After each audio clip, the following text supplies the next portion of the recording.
Eu estava na quinta série quando isso aconteceu. Meu irmão é 3 anos mais velho que eu, então ele estava na oitava série na época. Agora tenho 24 anos e ele, 27. Morávamos em uma estrada de terra no meio do nada, cercada por árvores, com a casa dos meus avós a 30 metros do nosso quintal. O trabalho do meu pai costumava exigir que ele trabalhasse em turnos de 12 horas. Este incidente ocorreu quando ele estava trabalhando das 19 horas às 7 horas. Estávamos apenas eu, meu irmão, minha mãe e minha avó em casa. Meus avós também estavam em sua casa, do outro lado do quintal. Provavelmente era por volta das 21 horas e estávamos sentados na sala assistindo TV antes de irmos para a cama. Da janela da sala, era possível ver claramente a casa dos meus avós, bem como a estrada de terra atrás dela, então era possível ver os faróis de um carro antes de ver o próprio carro. Enquanto assistíamos TV, virei a cabeça e notei faróis vindo da estrada. Quando o carro entrou na vista, notei que começou a diminuir a velocidade. Eu esperava que meu medo se dissipasse quando visse o carro continuar a se mover além da casa, mas não foi o que aconteceu.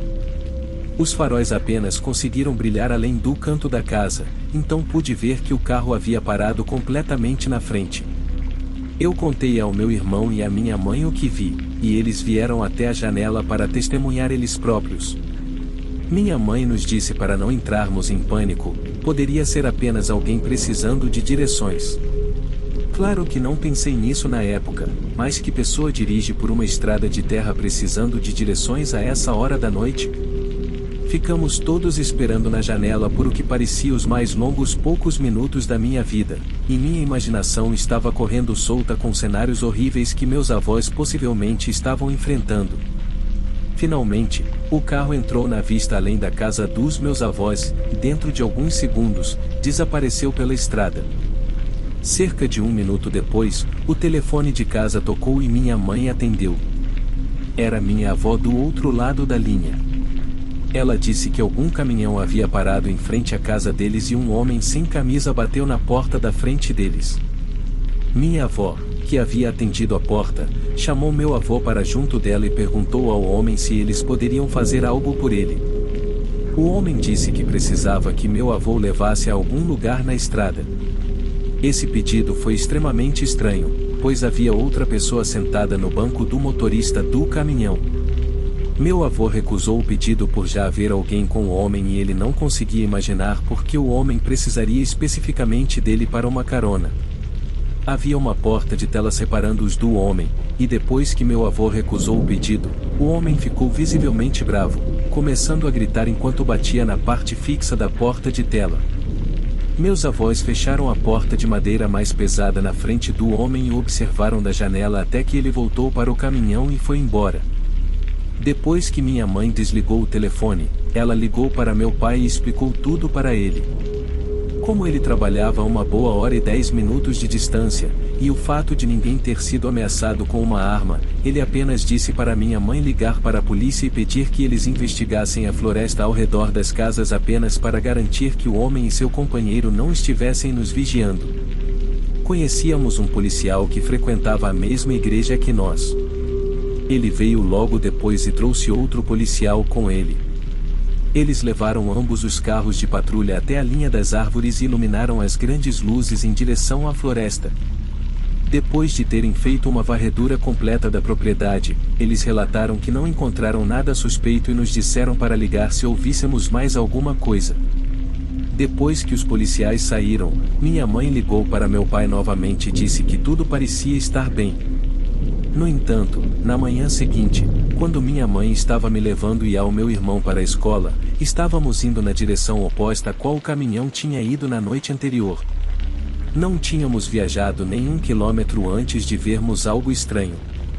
Havia um boné de caminhoneiro junto com uma camisa, uma calça e sapatos deitados à beira da estrada, e pareciam ter sido tirados com pressa. Quando voltamos da escola, as roupas tinham sumido. Nunca apareceu nada nas notícias e os policiais disseram que não viram ou ouviram nada sobre isso também. Já se passaram 15 anos desde que isso aconteceu e até hoje ainda fico me perguntando o que teria acontecido se meu avô tivesse concordado em dar uma carona ao homem sem camisa para Deus sabe onde.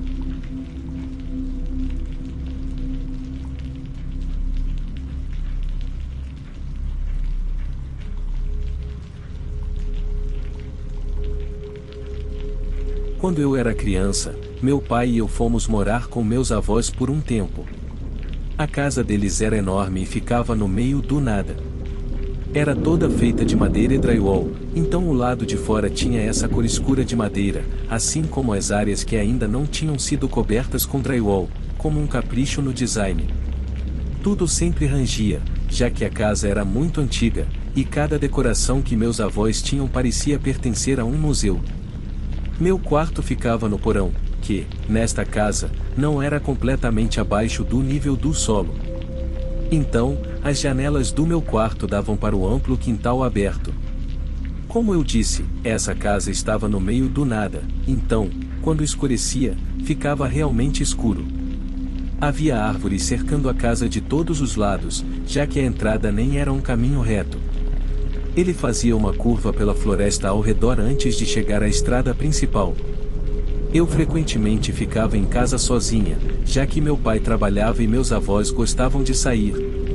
Então, mesmo sem ter nenhum animal de estimação em casa, quando eu ficava sozinha, eu ficava isolada. Eu provavelmente era a única pessoa por milhas ao redor.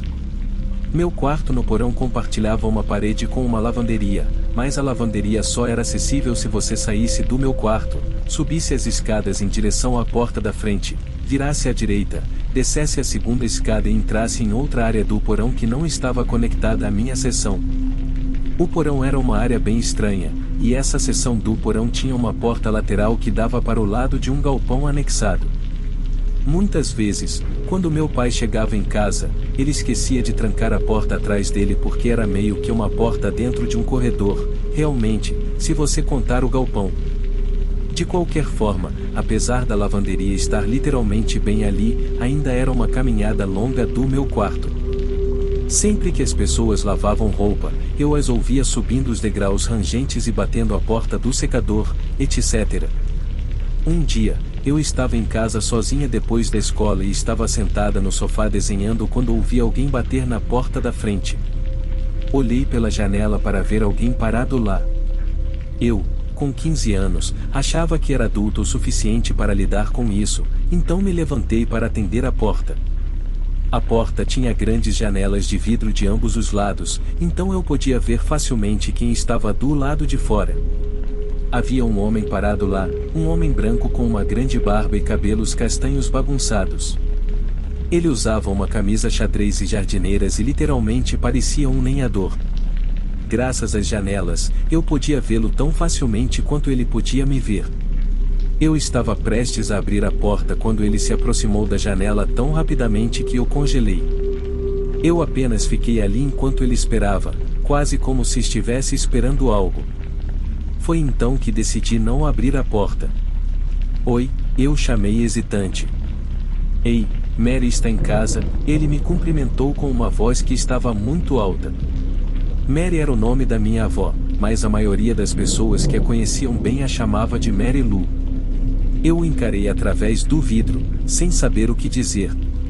Aqui em casa, não, respondi estupidamente. O homem sorriu e disse, deixou uma coisa pra lá. Bonitinha como você, sozinha em casa, ele disse, com uma voz que não baixava. Não disse nada por um momento e apontei para o banco na varanda. Se quiser, pode deixar a coisa lá e eu aviso a eles que você veio, eu disse. O homem olhou para mim com consternação, mas finalmente assentiu. Tudo bem, tenha um bom dia, ele disse. Mais tarde, descobri que era apenas propaganda. Conte esse homem para meus avós quando eles chegaram em casa, e eles disseram que não tinham ideia de quem poderia ser. Algumas semanas se passaram, e eu basicamente esqueci o homem. Além de desenhar, meu hobby era polir longos galhos que encontrava na floresta e fazer cajados com eles. Eu passava muito tempo na floresta ouvindo música e girando os cajados nas mãos, me ensinando como lançá-los e pegá-los como bastões. Eu fiquei muito boa nisso depois de um tempo. Um dia, estava lá fora fazendo isso quando o mesmo homem se aproximou de mim. Ele atravessou nosso quintal e veio direto até mim. Eu estava com meus fones de ouvido, então não o ouvi chegando. Quase gritei quando me virei e o vi parado ao meu lado, praticamente ao alcance da minha mão. Ele me cumprimentou com uma voz muito alta novamente e me lembrou que era meu vizinho e que me viu da seção dele da floresta e queria me perguntar sobre meu cajado. Eu basicamente apenas me fechei e recusei a responder a qualquer uma de suas perguntas com mais do que encolher de ombros e grunhidos. O que realmente me perturbou foi que eu sabia que não havia ninguém à vista que pudesse me ver que não estivesse em nossa própria propriedade. A casa mais próxima estava a várias milhas de distância. Inventei uma desculpa sobre ter que voltar para dentro e entrei pela entrada do galpão, o que, em retrospecto, foi uma coisa muito estúpida a se fazer. De volta para dentro de casa, o observei se afastar para a floresta.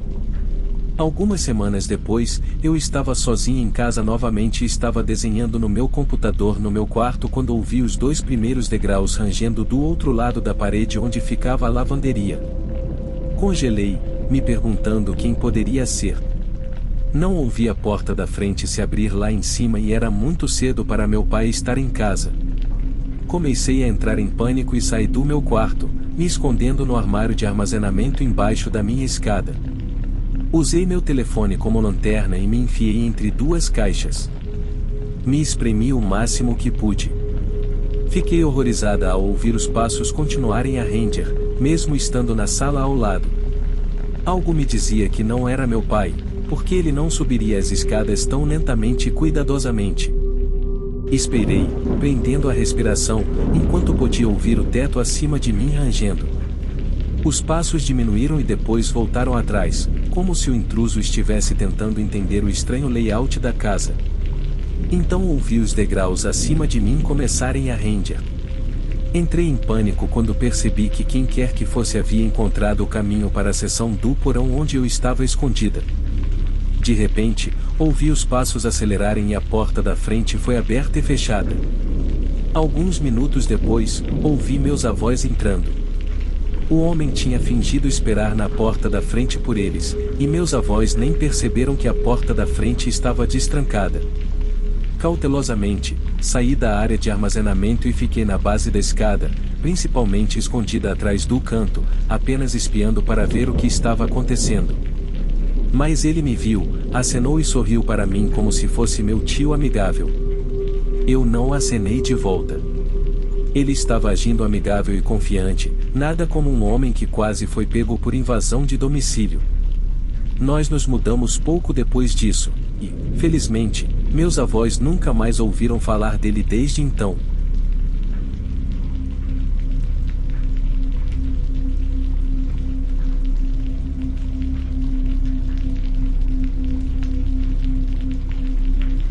Eu tenho 17 anos, moro na cidade de Estônia, na Europa.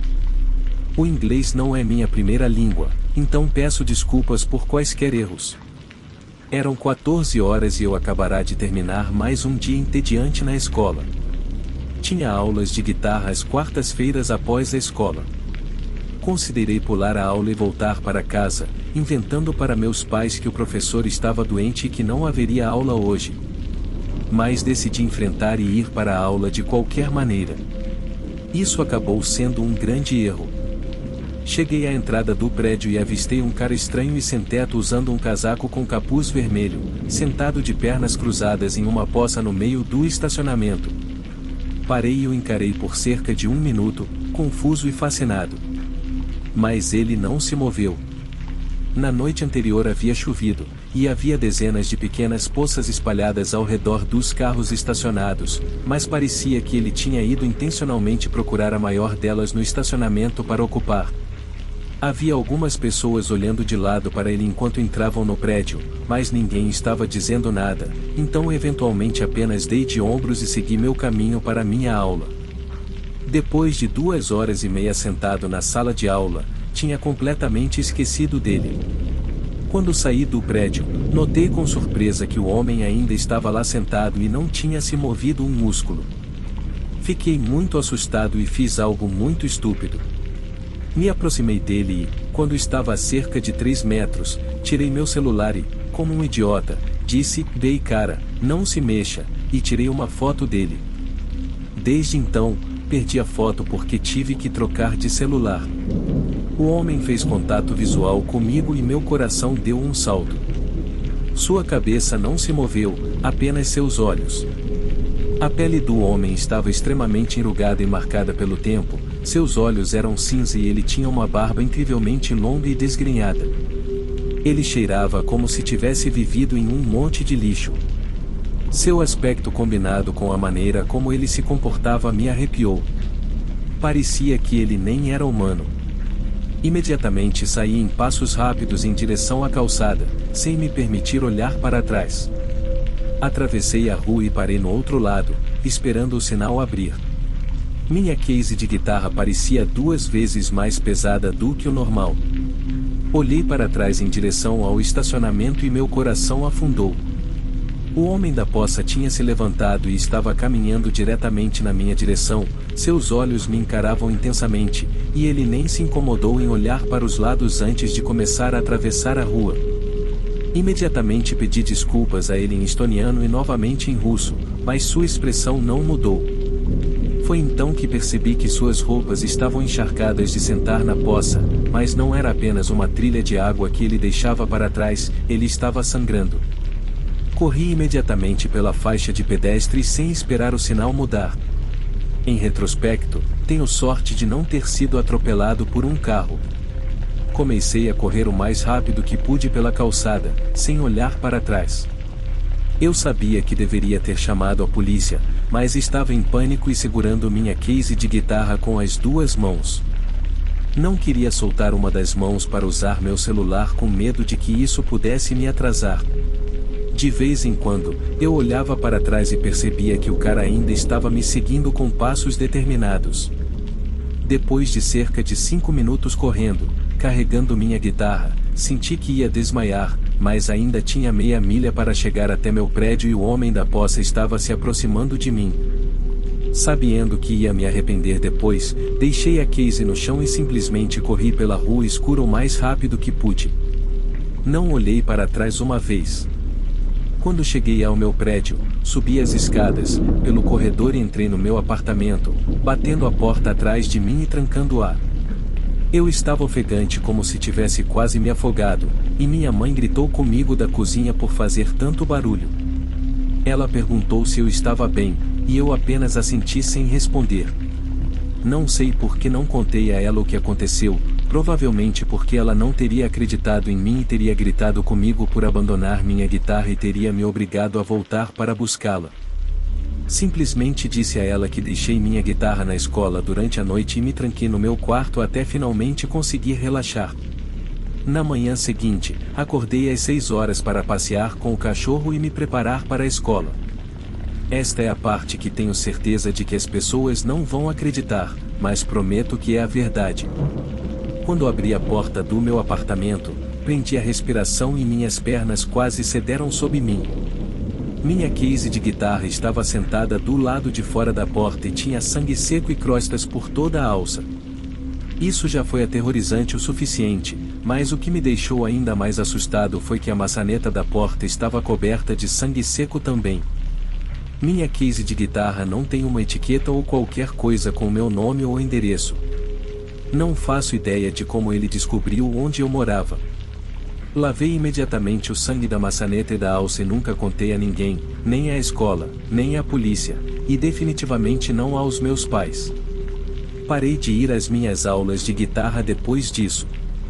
Não vi o homem da poça desde então, mas às vezes fico acordado à noite com medo de saber que ele sabe onde moro e que já tentou entrar uma vez.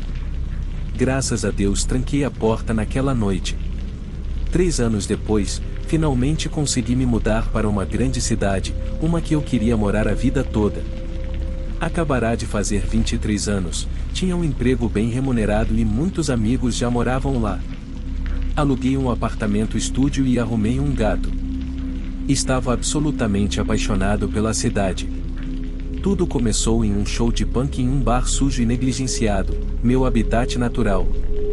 Estava bebendo muito e fiquei muito sociável.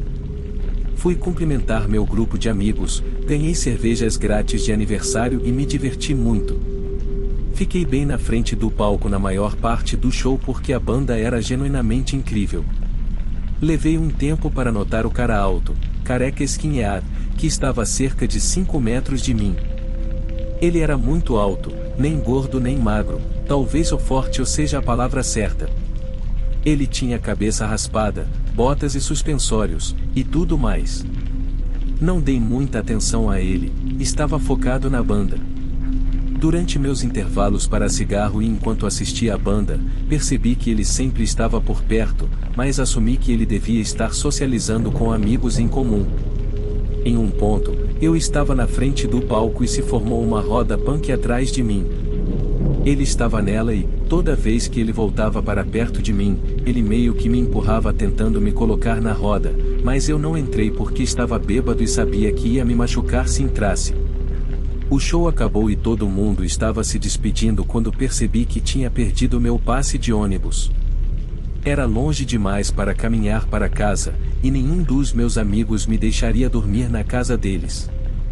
Estava no meio de pedir dinheiro para o ônibus quando o cara skinhead se aproximou de mim, dizendo que poderia me levar para casa. Ele estava claramente bêbado e eu sabia que não deveria andar com um motorista embriagado, mas eu também estava bêbado, estava chovendo, e nunca tomei as melhores decisões. No carro, finalmente consegui dar uma boa olhada em seu rosto. Ele não era feio, mas parecia ter uns 35 ou 40 anos. Surpreendentemente, ele dirigia bem e me deixou em casa em segurança. Perguntou se podia ficar dentro, mas eu disse que meu gato não gostava de estranhos. Ele pareceu bem com isso, me desejou boa noite e saiu. Exatamente uma semana depois, descobri flores na minha porta. Não havia indicação de quem as enviará, mas eu detesto flores, então as joguei fora. Algumas semanas depois, ele me ligou, aparentemente pegou meu número com um amigo. Perguntou se eu queria jantar no fim de semana. Isso me deixou realmente assustado. Não estava acostumado com homens me paquerando ou sendo tão diretos. Recusei, dizendo que tinha que trabalhar, o que não era verdade. Naquele fim de semana, fui a um show em uma casa. Não havia outros skinheads no show, então pensei que ele não estaria lá, mas é claro que estava. Evitei-o na maior parte da noite e tentei me divertir. Então percebi que esse cara não tinha feito nada de errado comigo. Ele só tinha uma queda por mim. Por que estava sendo tão frio com ele e ficando tão assustado? Decidi cumprimentá-lo e ser amigável. Ele agiu amigavelmente de volta e compartilhamos algum uísque e conversamos. Em um momento, ele colocou o braço em volta da minha cintura e as pessoas nos provocaram por parecermos tão apaixonados. Por volta das 3 da manhã, a festa acabou e todo mundo foi embora ou desmaiou pela casa. Eu estava do lado de fora fumando na calçada da frente quando ele saiu e pediu um cigarro. Ele parecia meio zangado comigo do nada e começou a me criticar por mentir sobre ter que trabalhar naquele dia e recusar o jantar. Ele me acusou de ser uma provocadora. Seu surto foi tão repentino e sem motivo que me pegou desprevenido, já que ele tinha sido tão legal pouco tempo antes. Tentei dizer a ele que tirei folga, mas ele não acreditou em mim. Ele me perguntou se eu gostava dele, e foi aí que comecei a perceber o quão desequilibrado ele era. Disse que sim, mas lembre-se de que estava bêbado e disse isso tentando evitar uma confrontação física. Foi um terrível erro. Ele agarrou meu braço e me levou para o carro, dizendo que se eu realmente gostasse dele, iria para o carro com ele. Tentei me afastar e gritei algo como "Oh, me deixe em paz". Quando virei para voltar para dentro, ele agarrou meu cabelo e me jogou no chão. Bati a cabeça com força no chão. Não consegui entender nada por um tempo. Lembro dele sobre mim gritando, mas não conseguia entender o que ele estava dizendo. Só lembro de ficar deitado lá, sem me mexer ou dizer nada ou gritar, mas aparentemente eu estava gritando alto o suficiente para acordar a maioria das pessoas na casa. Eles me disseram depois que correram para ver o que estava acontecendo e me viram deitado na rua gritando. Ele estava me batendo. Não tenho recordação da agressão. Eles correram atrás dele, mas ele entrou no carro e fugiu. Eles me levaram para o hospital, onde tive que levar 5 pontos na cabeça e tive o nariz quebrado. Fui liberado 2 dias depois, quando confirmaram que não tinha uma concussão. Após minha alta, descobri mais sobre esse cara com meus amigos. Aparentemente, ele estava contando às pessoas que tínhamos ficado naquela noite. Me deu uma carona para casa e levou as pessoas a acreditarem que estávamos nos vendo. Desde então, os colegas de quarto dele me disseram que ele saía, dizendo que estava passando o tempo na minha casa e voltava cedo pela manhã. Ele nunca apareceu na minha casa, que eu saiba, mas possivelmente rondava o local à noite. Esses mesmos colegas de quarto dele me garantiram que cuidaram dele e que ele se mudou de estado antes mesmo de eu ser liberado do hospital. Ele não tentou me contatar novamente desde então. Levei meses para me curar fisicamente e me tornei muito paranoico e desconfiado com quase todo mundo.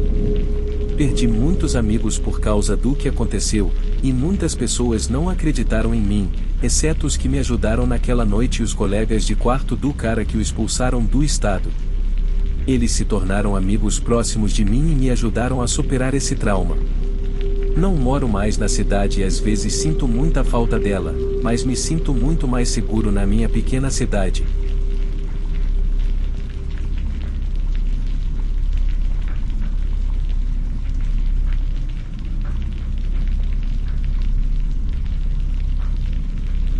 Minha história se passa em Lancaster, Califórnia, em 2007. Eu tinha 18 anos na época e estava no último ano do ensino médio. Consegui um emprego como segurador de placas, sabe, aquelas pessoas que ficam em esquinas de rua agitando placas promocionais para empresas. Sim, é tão ruim quanto você imagina, mas como estudante do ensino médio, pagava relativamente bem. Ah, aliás, por favor, parem de nos jogar coisas de seus carros enquanto estamos agitando nossas placas, não é legal. O trabalho já é humilhante o suficiente sem ter fast food lançado em nossas cabeças. De qualquer forma, eu estava lá na minha esquina há cerca de 2 horas balançando minha placa e acenando para os motoristas que passavam, quando percebi um cara careca sentado do outro lado da rua em um banco olhando na minha direção. Acenei para ele, mais ou menos para manter meu ritmo, e ele imediatamente me mostrou o dedo do meio. Não foi apenas um gesto casual, ele levantou o punho como se quisesse me acertar e começou a gritar comigo de outro lado da rua.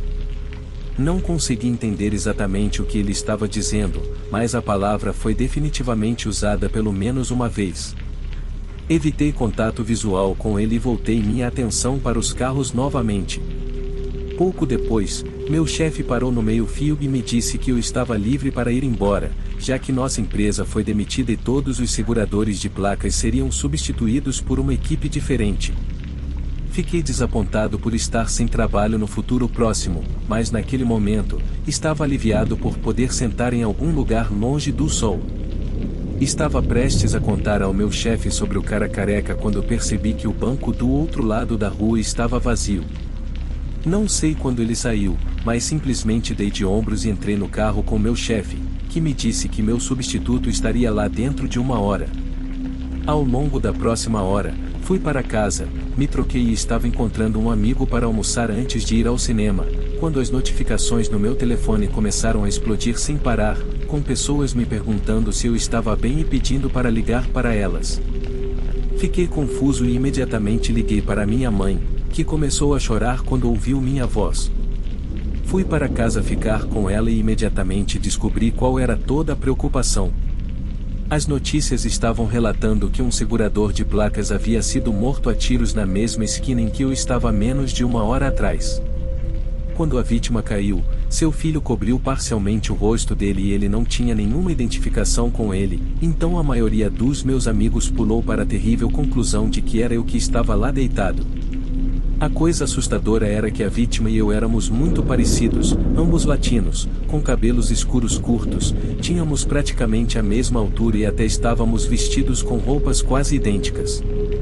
Eventualmente, fui entrevistado pela polícia e mencionei o homem careca que estava gritando com raiva para mim do outro lado da rua, mas, até onde sei, eles concluíram que o tiroteio tinha relações com gangues.